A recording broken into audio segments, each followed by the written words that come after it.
Hold on tight for the next hour. You're entering into a place, a zone called the alternative to the alternative media. It's a place, a special place where even truth seekers fear to tread. All right, people, let's move like we've got a purpose. Affirmative.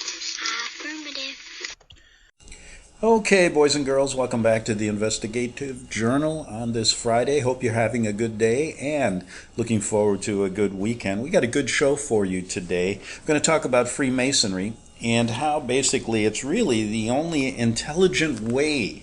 It was the only intelligent way and still is for Roman Catholicism and the Vatican, the Jesuits, to take control of not only Protestantism, a country like America today, but also to, in a way, destroy our liberties secretly, using an organization that they publicly denounce. It's a very interesting strategy.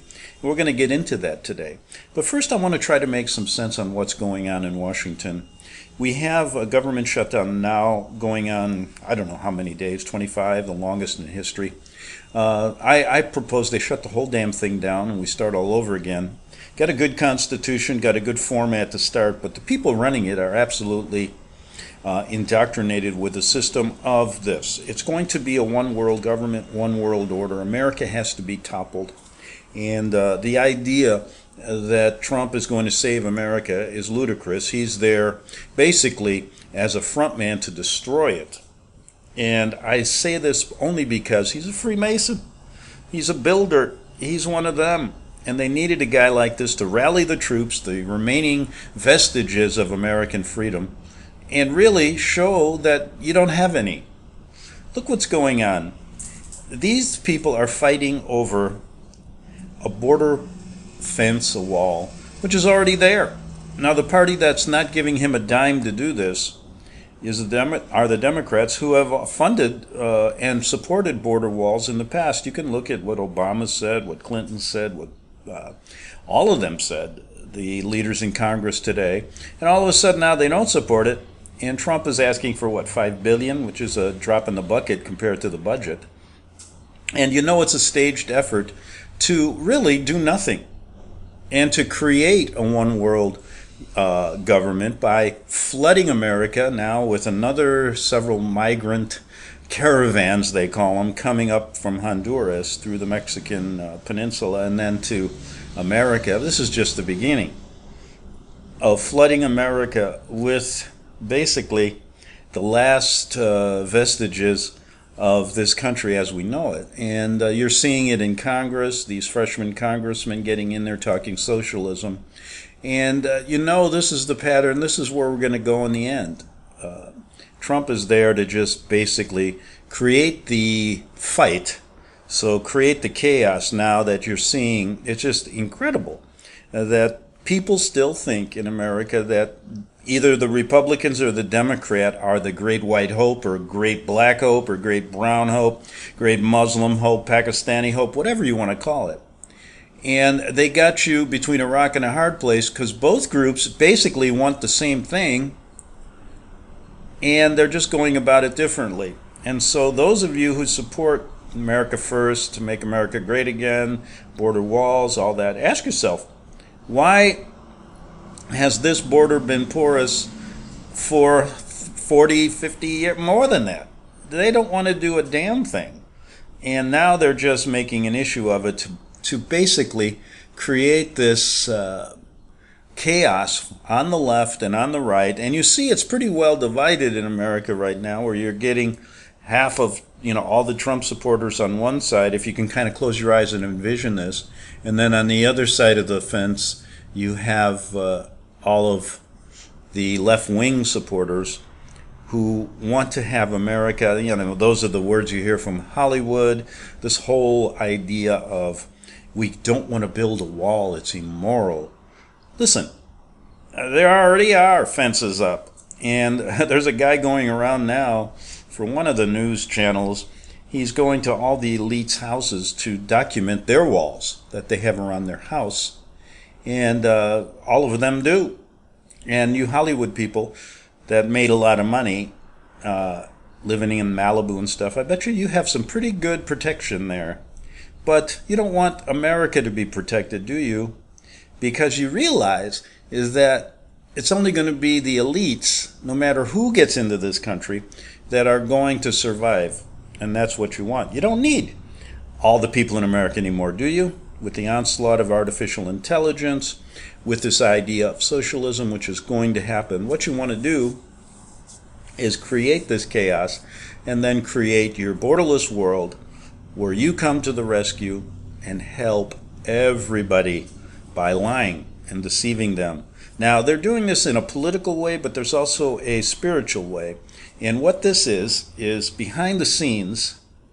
You have to go back in history and understand, when I say that the Vatican worships Lucifer, I mean that. And all of the followers that kiss the Pope's ring are the same, because they worship him as a man of God, but the God they're talking about isn't Jesus Christ and the God in the Bible. It's Lucifer, who they consider to be their God.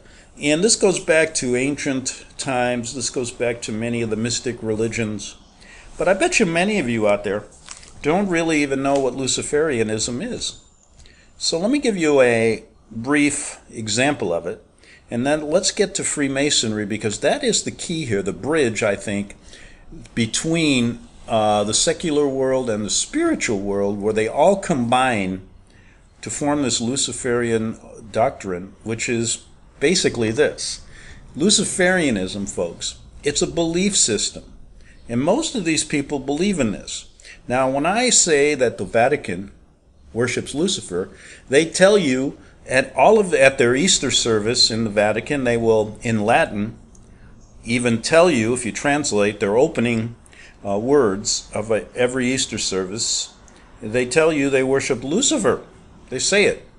Now, this is a belief system that venerates the essential characteristics that are affixed to Lucifer. The tradition, this is influenced by Gnosticism, usually reveres Lucifer not as the devil or, Diablo, but as a liberator, a guardian, or a guiding spirit, or even the true God as opposed to the God in the Bible.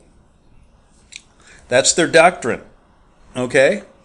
Now, this doctrine has to be hidden, and the way they do it is they use Jesus as a shill. They hide themselves behind the Bible. They know it well, but their whole doctrine is completely different.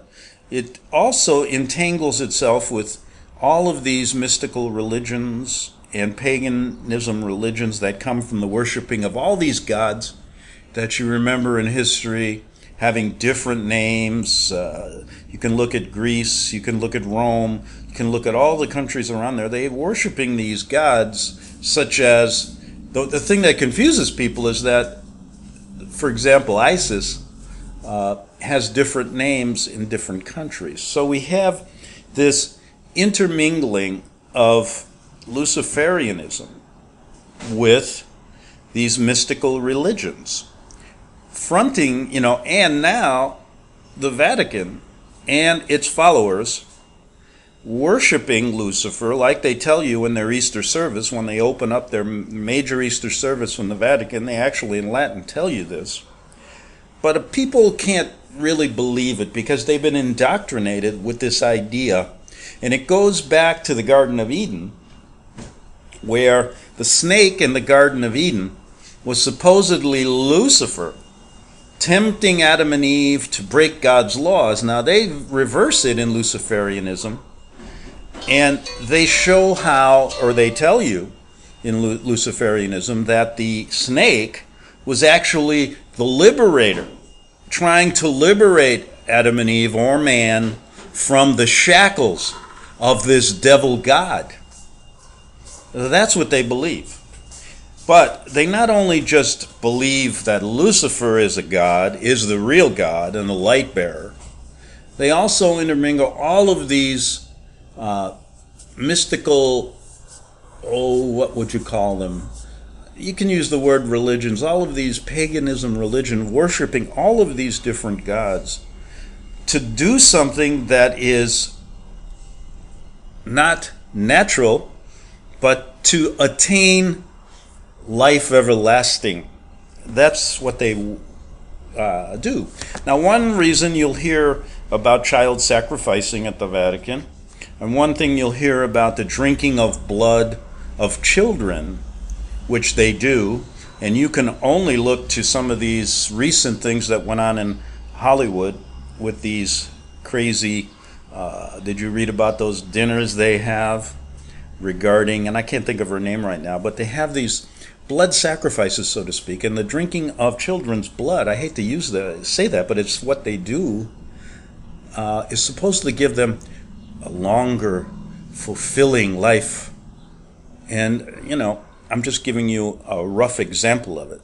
And you can look into that more deeply, but it's all revolves around these two areas. If you look at them, just let's boil this down to American politics. You can go Google the House Speaker now.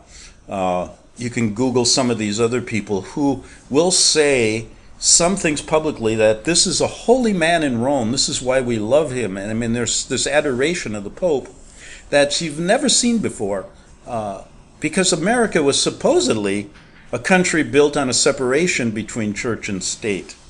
And our Constitution allows for this division and says that, a religious organization should not have control or influence on the laws of a country when you have a country of a diverse population like ourselves, where we're free to worship in any way, shape, or form, including Luciferianism if you so choose, including atheism. Whatever religion you want to choose, you're free to do that, but there should be a separation between the secular laws of the United States and the canon law. Let's just use the Vatican as an example, the canon law of the Vatican. And as you look at this, you see that there is no division between church and state because of this bridge, I believe, of Freemasonry. Now, years ago when I started looking into Freemasonry, the first example I can give you is that when I was in Italy, and there were stories about the church's acceptance of Freemasonry. Now, this was a covert, a secret acceptance of it. You would have to look at canon law and see that on the surface, going back to, what pope was that denounced Freemasonry? Let me see if I have that for you here. Yeah, it was Pope Clement XII. The condemnation of Freemasonry, and he wrote a papal bull on that. That is still the outward manifestation that people believe, that the Vatican, this Holy Roman Empire of worshiping God, denounces Freemasonry for the reasons I'll give you in a minute. But on the surface, they say that. People believe that. If you go into a church service and then meet some Catholics and ask them about it, if they do know, they'll say something like, yes, the church outwardly denounces Freemasonry. It is something that they do not want to get involved with. So when I was there in Italy, reading the Italian newspapers and the French newspapers, there was a huge story that came out showing that there was hundreds of high-level cardinals and bishops that were actually involved in Freemasonry. And there was this segment of the Vatican at the time, spearheaded by the late Pope John Paul, not the second, the first. And it was quite obvious. They listed the names. They even gave some of their code names. One famous one was Cardinal Marcinkus from Chicago, who was the head of the Vatican Bank, was outed as a member of the Freemasonic P2 Lodge. And his code name was Bear, or because he was a big man. So all of a sudden, I looked at this story because I didn't really understand this connection. And I said, if the Vatican states that it is opposed to Freemasonry, how come all these cardinals and bishops are in it? So you could obviously say, well, these are rogue cardinals and bishops who have strayed away from the beauty of worshiping the one true God. But you look at it and you say, this is not really the way it is, because immediately what should have happened was that these cardinals were excommunicated. That's what canon law states. And they weren't. They weren't even censured. In fact, the person who spearheaded this to weed them out of Catholicism was killed, being Pope John Paul. So you see that this is just a deception. That actually, the only way that the Jesuit Vatican ideas could basically work was if they used Freemasonry and they decided to control it from within, which means to be involved in it, but outwardly it's saying we despise it. So the only way they could basically, in the beginning, overcome Protestantism, which was cutting into their pocketbook, so to speak, was to involve themselves in Freemasonry. The idea of infiltrating from within was what they had to do. And so you had what was going on here. The beginning of the Jesuit infiltration of Freemasonry. And it's interesting how they did it, because once they got inside, they began to create those secular people involved in it to denounce the Vatican and to denounce Roman Catholicism. So what they had going here was, even though it appeared that these two organizations were at loggerheads, they were actually working for the same goal.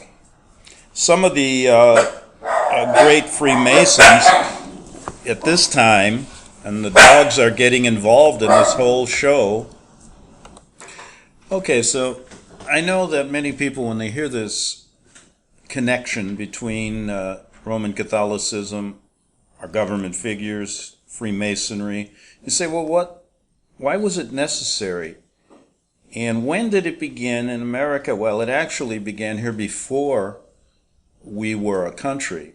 And it's interesting to note that the first mention of a country being the United States, a United States, they had a vision of what this was going to be, wasn't made by Benjamin Franklin, as it is recorded in history, but it was made by the first Freemason in this country about 15 years prior to Franklin. So you ask yourself, why would the Jesuits want to control Freemasonry?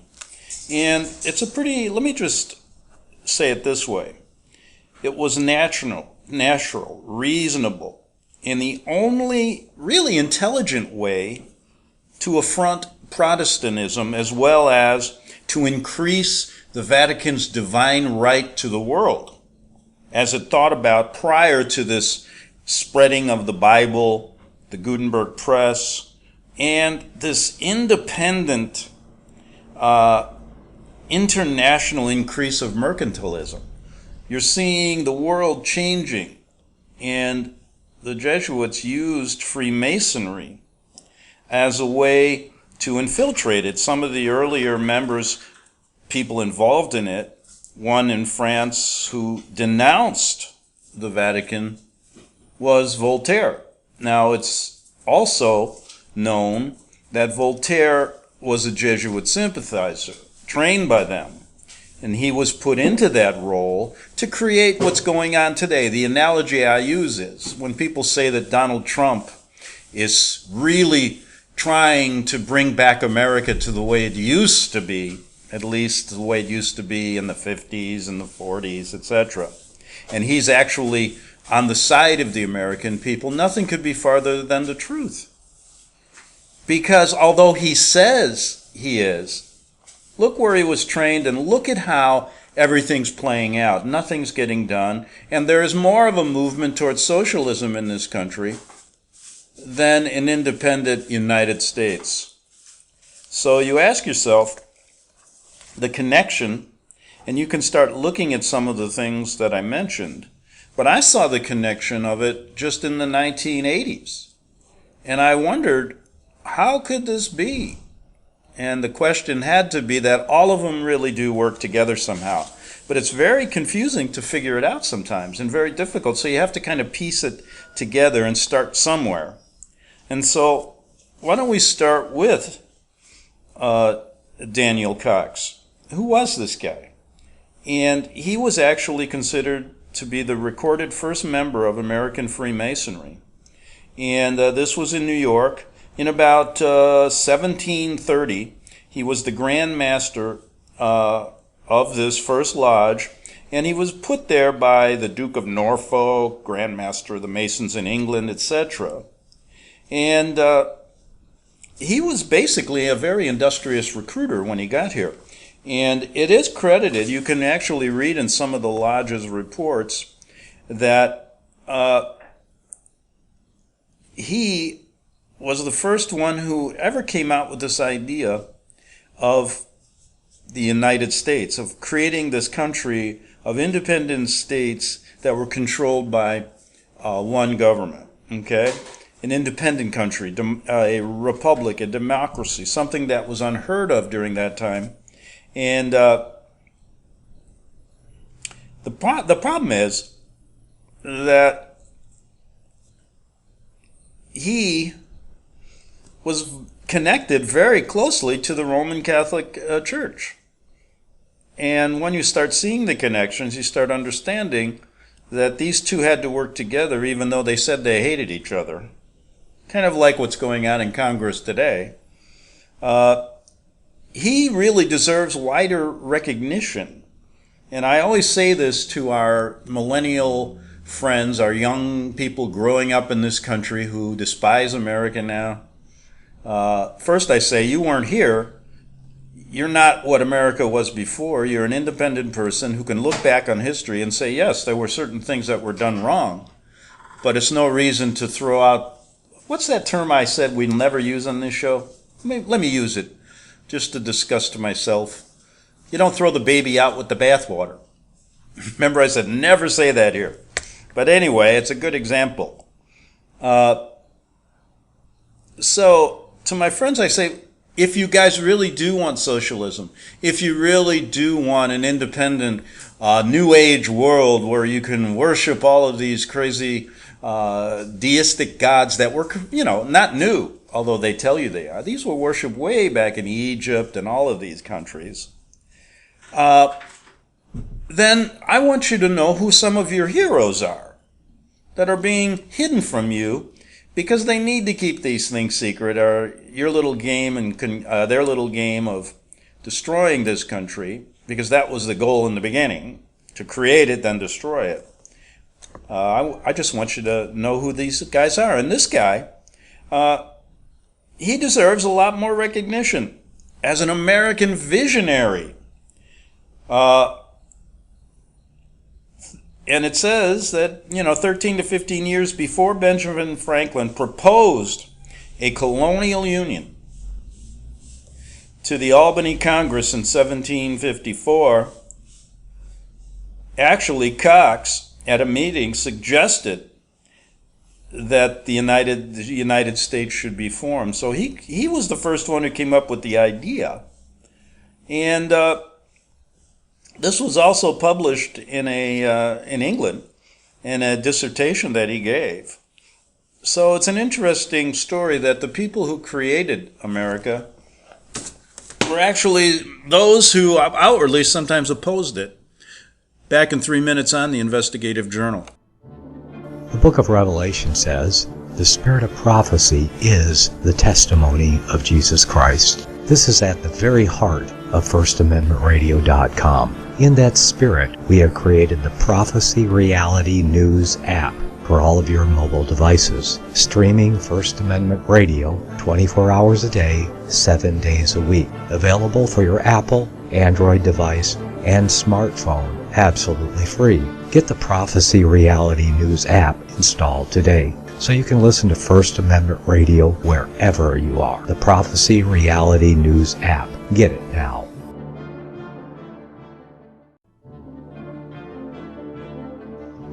Visit crosstheborder.org, CROSS, crosstheborder.org, to get your print, EPUB, or PDF version of Nicholas Arthur's new book titled When the Third Temple is Built. That's crosstheborder.org. When it comes to prophecy today, much of the evangelical Christian world has their eyes on Israel, waiting and watching to see when the third temple will begin to be built. The plans are drawn, the Jewish people are eager. Most evangelical Christians today believe that the rapture will happen before the third temple is built. Hi, I'm Michael Eugene. I was taught that Daniel's 70th week was in the future. Is that really what the Bible teaches? Have we searched the scriptures and found this to be true? Why is it so important for a re-established Israel to build a third temple in Jerusalem? Is it necessary to build a temple on the same location already occupied by the Dome of the Rock? Is it necessary for sacrifices to take place in the temple on Temple Mount? Is there really a rapture followed by 7 years of tribulation? What is the New Testament temple? Can we identify history and prophecy? Who is the first beast in Revelation chapter 13? Who are the 7 kings in Revelation 17?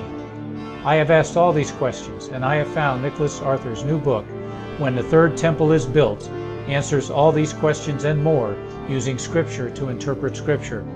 The Bible says that no prophecy of Scripture is of any private interpretation. Nicholas shows us in his new book, When the Third Temple is Built, how the Bible interprets prophecy and not man's private interpretation. Visit crosstheborder.org, CROSS, crosstheborder.org, to get your print, EPUB, or PDF version of Nicholas Arthur's new book titled When the Third Temple is Built. That's crosstheborder.org. The following program is labeled dangerous and off limits by the supreme Jesuit command. But stand tall, people. Listen up, and you may just learn something. Oh, dear Lord Jesus, this ain't happening, man.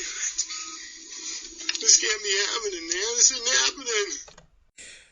Okay, folks, we're back for the last half hour of this week's programming on the Investigative Journal. You can get my show at greganthonysjournal.wordpress.com. I'm a little far behind in putting the recent shows up. I'll get to that so you can see some of my older shows. And a couple people have asked, where am I? Wow. You can get me here on YouTube. First Amendment puts out the YouTubes. And I'll start putting up these shows on my site again starting in January, as I took a couple months off last year to I ain't telling you what I did. But anyway, before I get back to this idea of Freemasonry being connected to the Vatican and both of them having a secret reason for forming this country, let me just mention this. I did a show the other day where, well, if obviously the person who criticized me in this show doesn't listen to my shows and didn't listen to me sometimes when I obviously put information out in a way that's kind of I don't know, how would you say? If anybody remembers Slatsgrobnik and my interviews with him regarding building the Roman Colosseum in a Kansas City cornfield, kind of like, the baseball movie, remember that? Built the baseball field, remember, in the Kansas City, where was that? In the Iowa cornfield. The Roman Colosseum was being built in the Kansas City, Kansas cornfields. You'll have to wonder whether that's basically a fictional story meant to bring out a point or whether it's true. So when I mentioned the other day that I am Bill Hicks, which I am, I got a comment from somebody who said, Greg is losing his credibility, first on the flat earth, and now for falling for this Jesuit disinformation and pushing it out to his viewers. Well, the point I was trying to make with the Bill Hicks story and the Alex Jones, Greg Anthony, is that you don't know the stuff you get on the internet, if it's true or not. You're going to have to use your powers of, obvious truth-seeking to find out. To get so much on the internet that much of it isn't true. And so I was making an example of that, because you don't know who I am. You don't know if I'm Bill Hicks or if I'm Alex Jones on the internet. You don't know anybody. And that's the real problem with this forum. There's no credibility, even if you are credible, because you will always have this doubting question of, who are these people? You don't even... I remember a lot of times I would interview people and they didn't even turn out to be who they said they were. And they had a goal of pushing some type of agenda. And I've said many times on this show, there is no agenda here. There's a story regarding what I talk about, this Vatican-led New World Order connection, that I learned about when I was a journalist, and I thought that it had some validity in understanding what the hell's going on in the world today. So you can take it or leave it. It doesn't matter to me what you do with the information. The idea is that I found this to be a story that needed to be told, and I knew from the get-go that, one, it wasn't ever going to make the mainstream, two, that it was going to even be criticized in the alternative media, and three, the only reason for doing it is that, look, as a journalist, you kind of look for stories that need to be told, and this is one nobody talks about. And if you start going back in history, you'll see what I'm talking about, the Freemasons. You get very little talk about the Vatican connection to the formation of this country, although they were instrumental in it. When you start really digging deep into who were these people that formed this country, I mean, the land that Washington, D.C. is on is actually an old the first bishop of the Jesuit order owned all that property. The Carroll family. And when you start looking at the actual connections between the small group of Jesuits that were here and how they've grown today, you start saying to yourself, man, there's a lot in history that's just skimmed over. One is this connection between Freemasonry and the formation of this country, and also the connection of the Vatican and the Jesuits in formation of this country. And I think the reason you don't get it in history is because they have created their own history to keep this a secret. And it could tell you why today they all go and kiss the Pope's ring, why he isn't a holy man, and why they do worship Lucifer, as well as many of these mystic old religions. And why many of our founding people aren't even given credit for founding this country. And that's why I do it, because I think you millennials out there who believe that you follow these kind of New World Order, one world government, open border kind of situation, you should know who your heroes are. One of your heroes is a Freemason, okay? And one of the things I started doing, now this guy who wrote that sentence is a perfect example pushing this disinformation onto your viewers. Do you realize that, there are a lot of Christians out there who are afraid to read anything that comes from the Luciferian doctrine? They're afraid, or they don't want to talk about what really Freemasonry is about and look into some of these people like Albert Pike in Washington, who has a statue. Who is this guy? Manly P. Hall, some of his writings, because they're frightened. You know what? I'm going to tell you this right now. You're not going to be taken over by the devil if you start understanding what the occult is all about. Don't worry about it. But you get people that don't want to hear this because all they want to hear is they want to be preached, from the choir about the beauties of the Bible. Now that's fine, but I don't think you can understand the Bible without understanding what these people do with it and interpret it, and what your children are going to be exposed to in the world to come. And you're seeing the beginning of it today in our educational system. And I won't get into all those things that go on in public schools now, where they're basically trying to create a unisex. Your child's going to go to school and not, be told that he can make up his mind about what sex he is. I told you a long time ago, if you're listening to this show and you don't know what sex you are, don't listen. All I'm saying is just look at your birth certificate and then come back and listen, and you'll know what you are. Okay? Not hard. But that's not what they're teaching now, and it goes back to some of these occult teachings, and you got to understand that.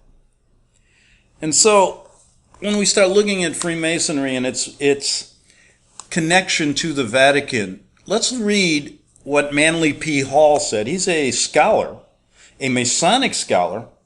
He wrote a book, many books, and I've read maybe 3 or 4 of his books, and I find it to be interesting because if you put that information together with the information that we talk about in this show, you get a clear view of how this country was created, who these people are in office right now, and how they're related to many of the founding fathers who were not what they say they were.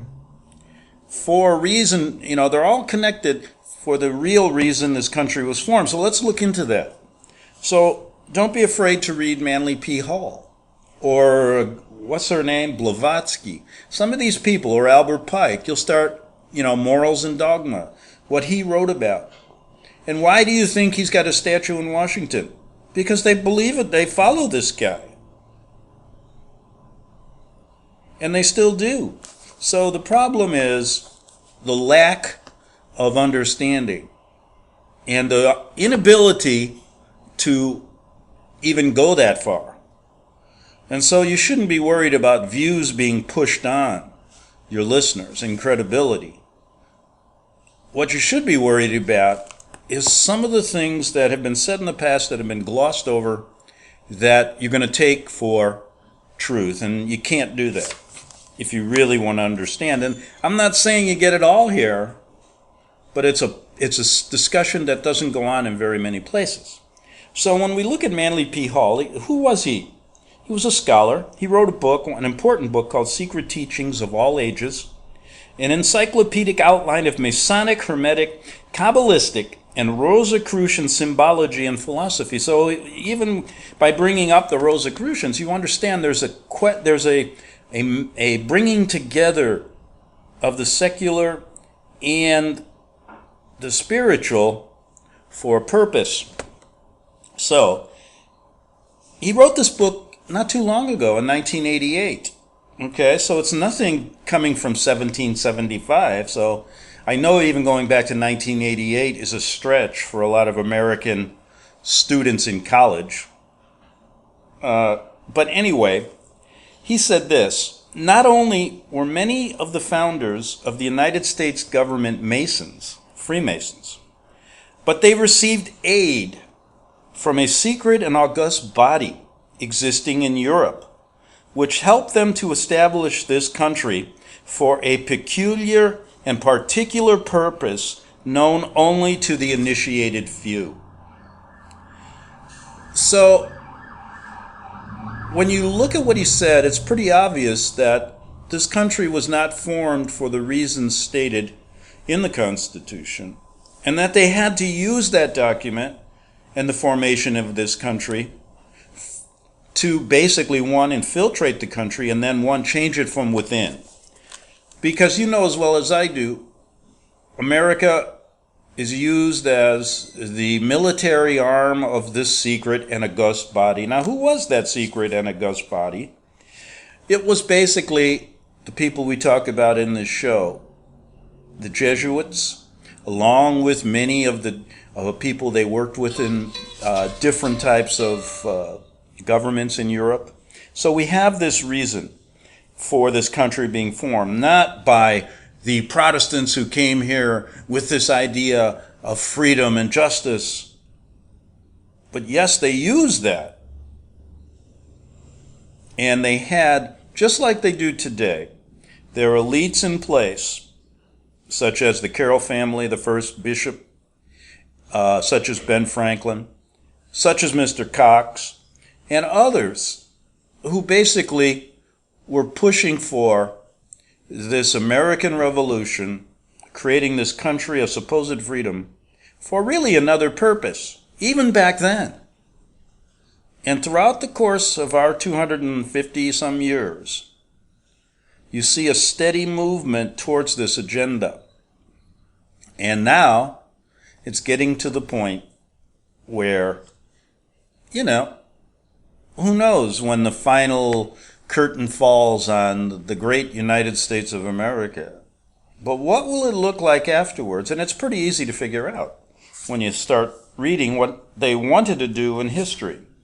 Now, so people ask me, what other information do you have that this is going on? Well, I was a pretty sneaky little journalist when I was in Rome, and after I figured this out, I had these great ambitions of exposing this to the American people, which isn't really what happened in the way I thought it would. And there were a number of people I met there,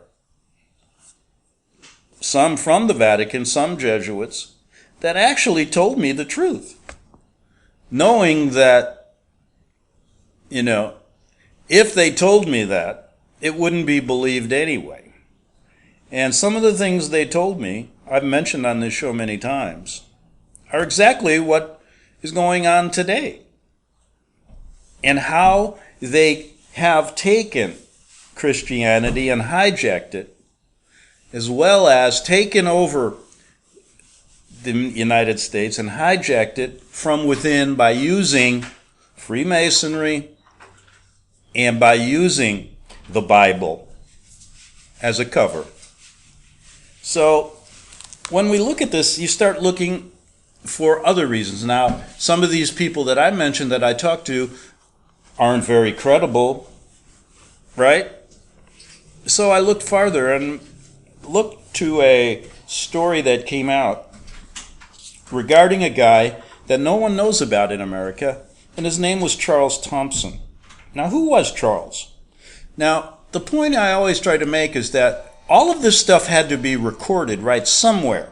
Somewhere down the line during that period of time that we weren't here 250 years ago. Someone outside of what we read in our history books like Franklin, Adams, and all these other people, and Franklin and Jefferson, Washington, etc. Somebody else had to know what was really going on. So who was it? They didn't have, the transcribers back then of all these meetings and all of the things going on. They had to write it by hand. And they had to be meticulous in their work. It wasn't so, they didn't have tape recorders, they didn't have computers, but somebody still had to document this. So we looked to a man who was best qualified at the time. He was known as the great historian. He was the scribe of records, right? And his name was Charles Thompson. He was an authentic classical scholar, a discreet Protestant, steeped in but he was a Protestant, but he was steeped in the learning of who? Medici and the Catholic Church. Thompson was known as the perpetual secretary of the Continental Congress. He inscribed minutes of every congressional session from 1774 until the ratification of the Constitution in 1789. So if you're looking for someone who really, if what I say here has any validity, he should know something about it, right? Now, his name back then was synonymous with the word truth. People around, when they wanted to get the stories, they went to him. Now, when he retired, he went to his home in Harrison County, in I believe upstate New York. I'm not quite sure on that. And what did he first do? He destroyed his personal papers relative to the creation of this republic. And there were journalists and people at the time wanting to get the true story of him in his biography. And he actually wrote a lengthy history of the revolution, which he also destroyed. Now, my question is, did he destroy it, or is it hidden somewhere? Well, he gives us some clues, and he occupied the most of his 40 years after, his work in the Continental Congress and his transcribing of the formation of this country, translating the Greek language Bible. Okay. Now, he was asked by a man by the name of Benjamin Rush, when he was asked about this question of to write the definitive insider's history of the revolution. It would be like, tell us really the truth behind what was going on. And Dr. Benjamin Rush overheard him say this. And he said, "No, I won't. I ought not. For I should contradict all the histories of the great events of the revolution. And should the account of men, motives, and measures that are wholly indebted to the agency of Providence." This is the key 3 words for its successful issue. Now, I want to get this in because I only have 4 minutes. Now, back then, when he says the agency of Providence, what did he mean? Back then it meant the agency of God, the holy, august power, the indebted to this agency of Providence, which in turn was who? The Vatican and the people working the agency of God. Who was the agency of God back then? We know. So he tells you in this kind of cryptic way that the people forming this country were indebted to this group. So there has to be a connection between the Vatican and our founding fathers, right? Let the world, he says, admire the supposed wisdom and valor of our great men. Perhaps they may adopt the qualities that have been ascribed to them. He's saying, look, maybe someday people will adopt these qualities, and thus good may be done. So what he was really saying is, I'm not going to tell you the real reason this country was formed. I know it. I'm going to go to my death with it. He wrote about it. Where are these books he wrote? Could they be hidden by the Freemasons somewhere? Do they know what he said? Or was he protecting himself? And what he thought may come to some good in this country. But what's really happened since the beginning? It's gotten worse. And he does not want, he says, I shall not undeceive future generations. Now, an interpretation of this was maybe this. He was simply that no historical account of the revolution can be truthful unless it discloses the role played by the agency of Providence. Notice that Thompson does not use the word providence alone, meaning God or Christ. He does not say we are wholly indebted to God. We are wholly indebted to the agency thereof. And the agency back then was synonymous with the word vicar. And you can't imagine that anybody else would consider anybody but the Vatican, right? He was a biblical scholar. He understood the difference between divine right in Christ in the Bible or the traditional Vatican view that to get to that divine right, you had to go through the Church of the Vatican. And so they created, in the 1800s, the Vicar of Christ, right? So we are wholly indebted, what? To the Vicar of Christ, and that is the Roman papacy. Now, ask yourself a simple question. Is this guy credible? Yeah. He's a lot more credible than those few Jesuits I talked to. Probably they were half drunk anyway on these wine bars in Rome. But yet, why, if he's so credible and considered the man of truth, wasn't he allowed to tell the truth? He's telling you right here he couldn't do it. But he also tells you who created this country and that they had a different reason for doing it. So isn't it up to us as Americans today to try and figure that out, to better our life in the future for our future generations? Yes, but it will never be done. It'll be done in small circles like this, but it'll never be on the news. It'll never be in the halls of Congress, because the same type of ideology back then is going on today for a different purpose. It's up to you to figure out that purpose. If it isn't freedom and independence, what must it be? It must be basically fascism and control of a population, which, if we're indebted to the Vicars of Christ, the Vatican, ask yourself in their writings, what is the government of choice? Oh, they'll tell you when they're here in America that it's freedom and democracy. But really, when you read their writings, you'll understand it's fascism.